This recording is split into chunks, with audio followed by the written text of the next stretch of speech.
I'll make sure of that, because I don't want to be boring. Outfit repeating.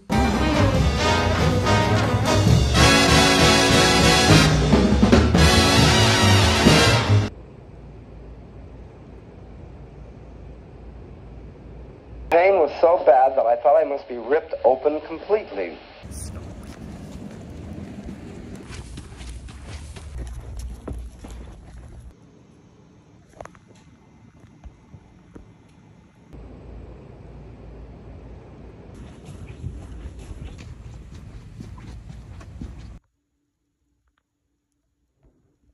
It's the chicken nugget salad.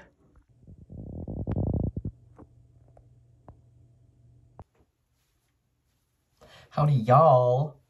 How's it going? It's your boy Nate. I read books because reading is sexy, and if you're not reading, you're not sexy. I think I'm gonna start this as a series. It'll be me going to this cafe 3 times and reading 3 different books. I think that's what it's gonna be. Let's test it out, shall we? I'm going to this cafe later today because they do fruit sandwiches. It's this thing in Japan, they call it like a fruit sando, which is basically like whipped cream with fruits within like really plush white bread. And that's a sandwich. The thing is though, I'm in quite of a reading slump, y'all. I don't know what it is. I don't know. I think it's, you know, post 168 books in 2023. What's 2024 got to offer? And I don't know. I really don't, because I am reading On Freedom, Maggie Nelson, doing this as a book club read with Katie James, and I'm so sorry, Katie, I'm not having fun. The voice in this is just so too academic for me, you know? I loved The Art of Cruelty. That was an academic world that I appreciated. This, though, is just so, I feel so far removed from it.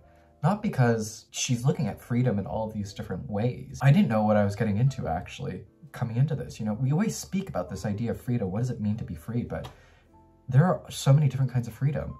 And with those freedoms, and I think this will be my final point of the book, because really, I think I've answered my own question, but it's like, how does one free themselves? Can you be fully free? I don't think you can.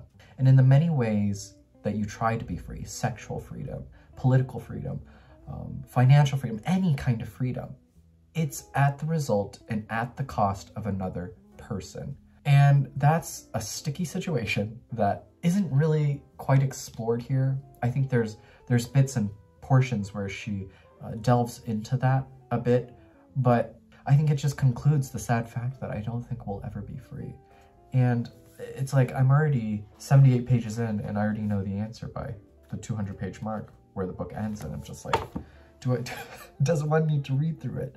I'm also reading Utopia by Bora Chung, translated from Korean by Anton Her. This is out by Homford Star, February 13th. There's another publication, but that publication chose such an ugly design for the cover, so we're not going to talk about that. We're going to talk about the one from Homford Star, because I think it really encapsulates the very feeling of the book. This is my introduction to Bora's work, and it's very cold. We have a collection of short stories that center around this idea of being alien and how do we find the different intimacies to, I think, reaches to the title of the book. It's a utopia. Within intimacy, how do we create our own utopias? Yeah, Bora's work, or her writing at least, is very cold, very distant, and sort of the subject matter at hand. I'm just not connecting with the work very well. It feels very much like I'm a passenger. I'm in the passenger seat of all the emotions that are writing through the stories. And I just feel there's too much of a distance, I think. But I think that's where the brilliance of her voice and work happens. I think if anything, these would make for better short films. Like, there's, I think, a beautiful sterile quality to the way that these stories can be approached through the visual format. There's just this coldness, this distance that creates this lonesome experience through her stories. I think she captures this alien loneliness very well, but I'm just like not emotionally there. Like, the emotional punches are there, but I'm not feeling any of them. Anton Her, though, does an incredible job at translation. Like, y'all, I think this is my 3rd Anton Her translation, and I'm just like, how does the man do it? He's so good at what he does, and it's really fun seeing sort of the voices and narratives and storylines that he chooses to bring into the world from Korea, because they're really fascinating. But for this one, it's just, I don't know, it's too emotionally distant, and I can't be invested in the work. Like, there isn't enough emotion in it to be invested in the work. So I'm really disappointed by this one, but I think if you enjoy like 2001 Space Odyssey, oh, I recently saw THX 1138 by George Lucas, and sort of the quiet mundanity of space life and the alienness of it. I think she creates habitats quite close to those within these short stories. So if you enjoy that sort of veering on sci-fi and horror, I think you'll enjoy these short stories. They are quite odd. So yeah, and I just want to get through it. Get through that and get through this, because I'm just, yeah, it's a slump. I'm in a slump, y'all, and I just want out. I won't DNF them. I think I've made enough progress in them where it's just like, I should just finish. What I do love about Maggie Nelson is that she'll have quotables from other writers and thinkers that I find quite fab, so I want to make sure I get all of them. And yeah, Bora Chung, this is my first read from her, and I've been meaning to read Cursed Bunny, and I just want to try this out, so we're doing that. But I don't think I talked about this, but I did finish The Faggot and Their Friends Between Revolutions. I finished this with Alex a few days ago, but honestly, it takes the queer experience and fableizes it. And if anything, all you youngins need to pick this up, because it's very much a part of the canon and so important. Like, this walked so Troye Sivan could run. Okay, that recent album he put out is essentially this in a rap, and grappling with the intimacies of the queer experience and how important it is. How sex is important within the queer experience and where that comes from. Like, why are all of us horny? This explains it. But yeah, this was fab read. Thanks, Alex. This was a lot of fun. Loved hearing your thoughts on this. But yeah, y'all, I'm in a reading slump. I don't know why. Yeah, I think this will be a slow reading year, and that's fine. You know what? That's fine. Let's check January 13th. And I've read 3 books so far. This is number 3. Y'all, I just finished a chat with Sean, the book maniac. Had a lovely time. Talked about my top book of the year, Alphabetical Diaries by your homegirl Sheila Hedy. And yeah, it should be coming out. But yeah, quite lovely. I keep talking about like wanting to build more community, or that's what I've been thinking about at least. And yeah, I want to do that. So thank you, Sean, if you're watching this. I'll have you mentioned for putting me on your channel. It was a lovely time, and can't wait to do more videos. But yeah, y'all, I don't know what I'm, yeah, I just really want out of these books, and I just really want to be in a novel right now.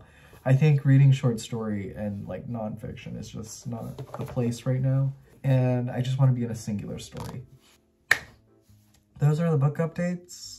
Ooh, under 10 minutes. I'm doing a pretty good job, y'all. Really, for the next 2 weeks, I just really want to focus on tackling stuff that I have on my shelf and just want to finish, because there'll be some moving gears. Things will be moving place to place, me as well, and I just need to, yeah, just tackle everything that I have now. You know, it's like finishing everything you have in the fridge, making sure the cupboards are empty, nothing is going to waste with expiration dates, all that jazz. So, doing that with books as well.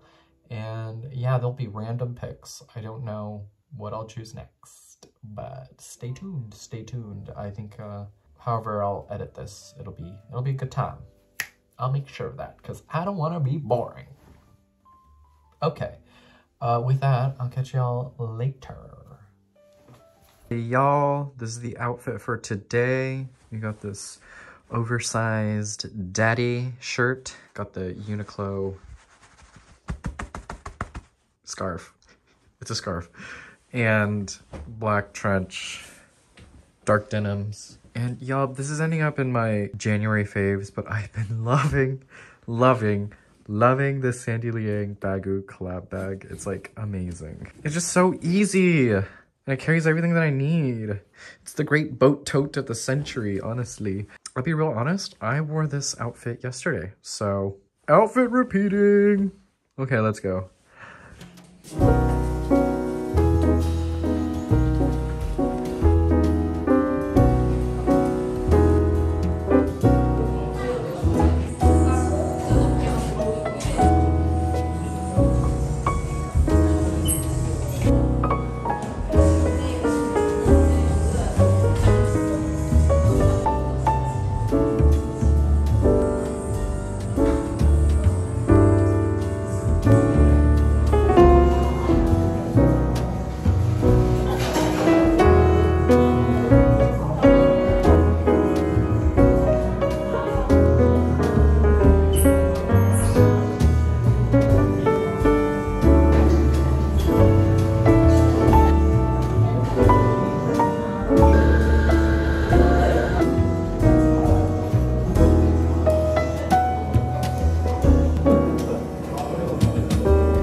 I'm going back.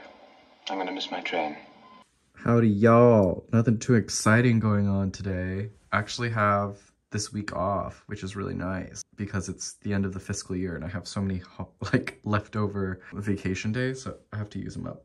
But today I'm going to do a medical checkup, yearly medical checkup. Check health is wealth. Let's go. This is the fit. Sorry, I'm kind of like blah, because I haven't had coffee in like 2 days. Today being the second day. And I can't function, y'all. I have like a mini headache and it's getting to me. Anyway, black trench, cozy hoodie, white t-shirt underneath, and these, I need to wash these jeans. And then, I'm loving this bag, y'all. It's like bag of the year, 2024. This just like, it just does it for me. It's like the perfect size. Carries what you need. It's perfect. Perfect. Let's go.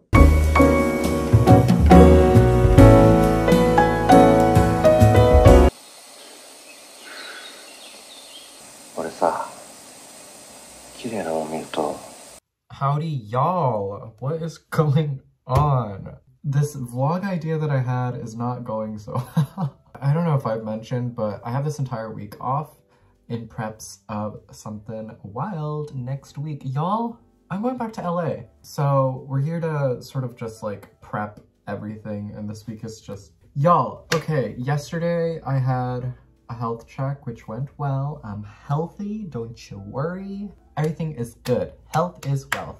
Yeah, I just had this like major headache yesterday. So after my health check, I just like needed something just like fatty and just had like a bowl of ramen. And then I just took a nap. I took a nap until like 4 p.m.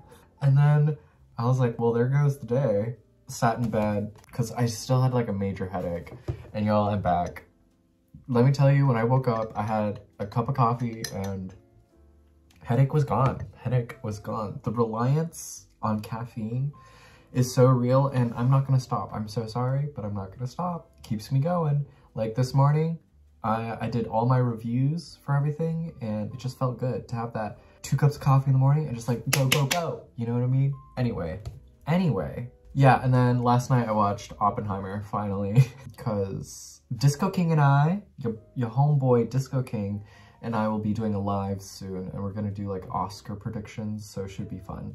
Yesterday I finished On Freedom by Maggie Nelson. Still much to like dissect and discuss and there's way too much to really unpack here. But what I will say, and I think I've mentioned it before, but like freedom is not free. Freedom is at the cost of others, especially depending on what kind of freedom you seek out. While it's literally any kind of freedom that she dissects through here is at the cost of others. You unfortunately do have to hurt people in order to get the freedom that you want. It comes at a price. And it's through this way of seeking out so many different kinds of freedom and all this hurt that you encounter that, yeah, there is no easy way to put it, but it hurts and it's joyless. It's joyless. The path to freeing others and creating senses of freedom is exhausting. So little hope. And that's where Nelson does support her argument, saying that you have to have joy.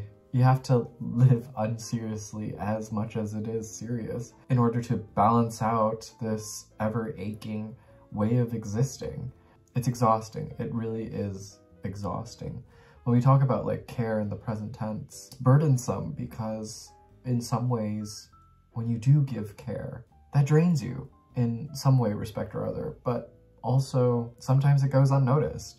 And how do you balance this like good work with also this like balance of like rest and resilience and compassion within the self, so that as much as other people are getting help, that you also get help? Like, when it comes down to it, I think that's why community is so important. You have this singular voice and singular set of standards that helps everyone and is in chorus with everyone.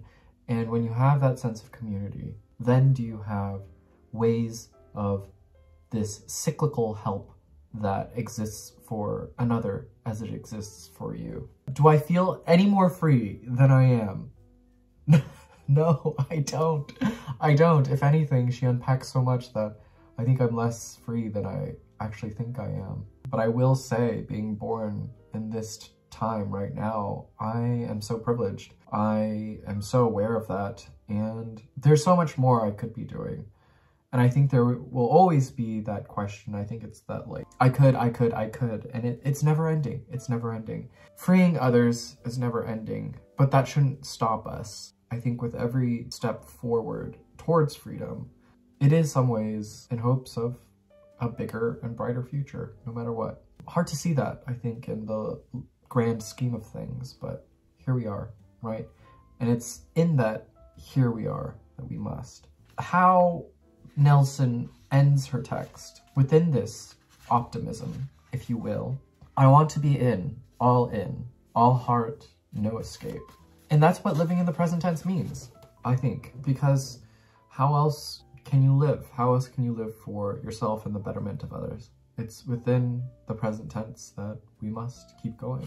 Also within the present tense, she mentions this Italian philosopher, Rosi Braidotti, where he talks about nomadic remembering, where he believes in a future anterior, which is a tense notable for its conjuring of a future before the future, a little pocket in time, a fold, a hatch, from which it makes sense to say, you will have changed, they will have fought for justice, we will have been free. And it's in this special tense where it's the future before the future that creates a sense of hope, a great sense of hope, in that there's this forwardness, but also this one step forward, two steps back. It's the two steps back that I think projects a better sense of motion towards contentment. My only complaint with this is that we get a more sense of who she is within The Art of Cruelty, and here I don't think we do. We get little bits and portions of it, but it's very, I think, private still. If we're to compare sort of her essaic work, her like academic essaic work. But yeah, that's my only complaint. So it feels a bit more cold than it usually feels compared to her other texts. But still, I think it's a mandatory read. Like, I know a few people like don't like this at all, but it's so important to realize that like she has done the work for you. Like, if it wasn't for Nelson's gathering of different thinkers, dreamers, and doers and collecting all these quotes and texts and such, like, you wouldn't have done it. Let's be real, you wouldn't have done it. You wouldn't have sought out different ways that we can look at freedom and how we can help others. And yeah, you wouldn't have done the work. Be real, for real, for real. And here, Nelson has gathered all of that for you. I think this could have been a lot tighter if she spent a year or two more thinking about this, but she's been thinking about this text for a really long time. It was written at the beginning of the Trump presidency and ends at sort of the beginnings of the pandemic, so it's really hard to map out what the future looks like and how we can talk about freedom within these critical times where we don't feel as much freedom. So you really do have to applaud Nelson for what she has achieved within this text, because it is quite powerful when you look at it. But yes, mandatory read? I think so, if you want to know the difference between freedom and liberation within your own privilege, because some people out there really do need to check their privilege. You really do need to realize where your freedoms come from and how enriching that is for your life, but also how demoralizing and traumatizing and actually difficult it is for others who don't have those same freedoms. And yeah, it's the whole put yourself in other shoes in order to realize how to create a better sense of freedom for yourself, but also for others. And it's for others, most importantly, that I think is most powerful. Also, I think a few days ago, I finished a poetry collection, Nam Les, 36 Ways of Writing a Vietnamese Poem. This is out by Knopf March 5th, but by the time this video comes out, it's already out. Much in the way that I enjoy Diana Coy Nguyen's poetry collection recently, Root Fractures, this, I think, pokes more at the ways of understanding trauma through wordplay, both in Vietnamese and the English language, but within the ways of using the English language as puzzle, as ways of overreaching in order to poke fun, make sense of trauma from the war. There's an incredible amount of control that Nam has in the way that he creates these wordplays within language. Here's a portion that, like, what it does. It's this sort of inverse. What is the opposite of inverse? Oh my god. Oh my god. Do I need to look that up? There's this interesting play of like inverse and converse that he does within his poetry, where you go inside and then immediately come outside and realizing it's this little ripples that occur continuously within his poetry that I enjoy most. Here's a poem. The moon made lake, the memory made mood, that makes whatever it takes to make a moon and lake and man who remembers to compose a unity of self from a fantasy of self. But yeah, it's this interesting play with language that is playful, very smart, and the man knows what he's doing, truly, and it's a joy.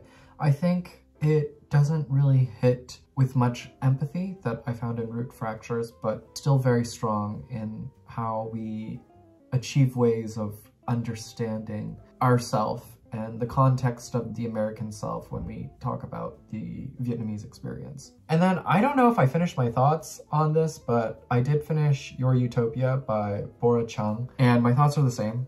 There's this very distant quality to the work itself. I enjoy the titular story the most. Given that this book was written during the pandemic, it has pandemic feelings, that sort of loneliness. And being online so much, like, do androids dream of sleep kind of thing, where Bora Chung, I think because we feel so void of emotions, she provides emotions for things like AI and robots and how they feel. And it's this exorcism of feelings, human feelings, and putting them outward, putting them within machines. That is an extension, I think, of how we can better feel more or understand how alien our feelings are, or how alien our feelings were during the pandemic. It's explored through these very odd short stories. My only thing is, again, there's this distance to them that I really can't quite connect to, and you feel alien to the stories because they are very odd. And they remind me a lot, actually, of the same sentimentality of Bliss Montage by Ling Ma. They sort of have the same oddball, dark humor to them, as well as the weird and wonder that strings you along throughout the stories and makes them invigorating in that sense. Reading has been odd, y'all. I think it's just like, I read way too much last year, and this year I'm just like, okay, let's just turn it down a notch. But I think I'm gonna pick up Enigma Variations by Andre Osman next. This is gifts to me by the wonderful Modern Ajima. Thank you, Yena. I love you. You're the best. But yeah, now I need to finish this cup of coffee, go to the post office, and then probably go to a cafe, do some reading. And yeah. Ooh, I'm sorry. I'm also reading, why was that ooh so enthusiastic? Because it shouldn't be. Because I'm reading Grief is for People by Sloane Crosley. This is a memoir out by MCD, and it's about the death of her friend by, content warning, suicide. And it really is just about how we deal with death, and it is a grieving book. What I find surprising about it is actually Crosley's way of maneuvering and managing it with so much heart, but also so much humor. It's actually incredibly funny, which is great, because it's like, when you're down like that, the least you expect is humor. But here, it keeps everything afloat, and it's actually really wonderful. It just keeps the emotional beats strung along very well. I know a lot of people have mixed feelings about cult classic, but yeah, this is memoir, and I'm really enjoying it so far. But yeah, this is out by MCD, February 27th. Means nothing to you, but I should just add it anyway. And yeah, I'm enjoying it a lot. I'm halfway through, probably finish it by today or tomorrow, but yeah, those are the thoughts for now. I want to get a move on, and I've already talked for 20 minutes, so I'll keep y'all posted. Okay.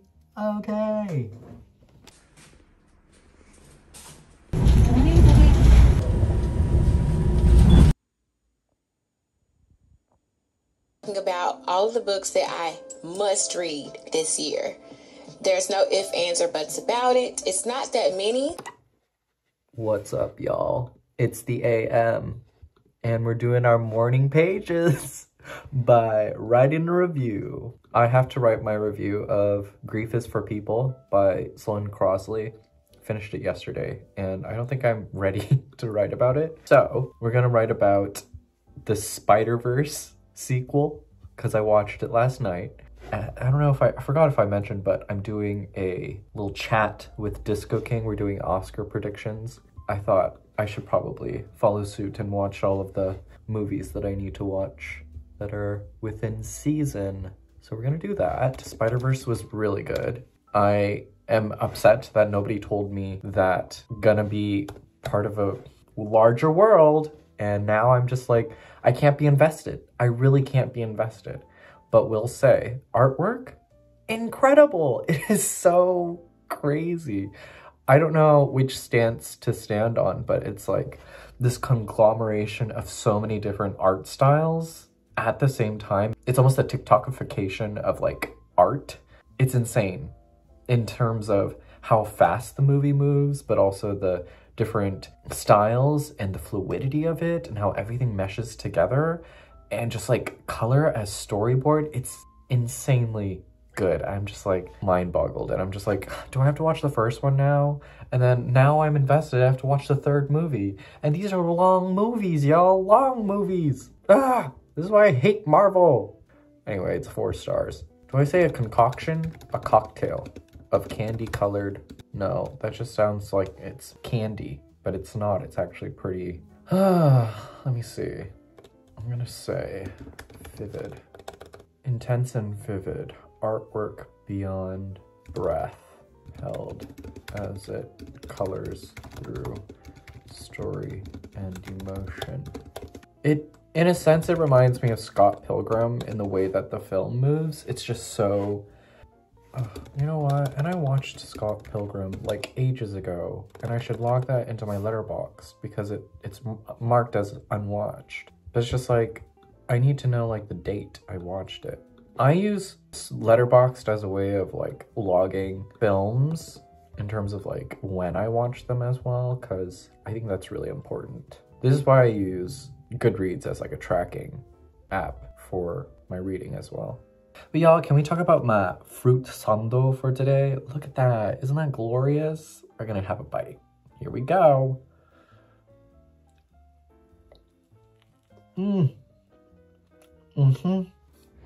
Amazing. Amazing.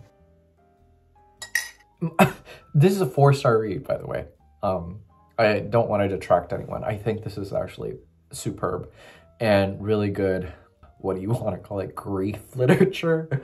But it's actually incredibly funny. And I think when we talk about grief, it's not funny, but we need the humor, actually. We need it so much. You know, I'm very much one who's like, if I'm gonna sit in my feels, I'm gonna sit in it entirely. And yeah, I'm that person that uses humor as a defense mechanism, and I'm sure Crosley is too, but here it's like interwoven in such an honest and real way that it just feels so natural, and it like lightens up all of the horrible bits. And then you have like people like Didion who are like super serious. You know, we all handle grief differently, but it's also like, if you're approaching these books, you also have to understand that like these are coming from incredible places.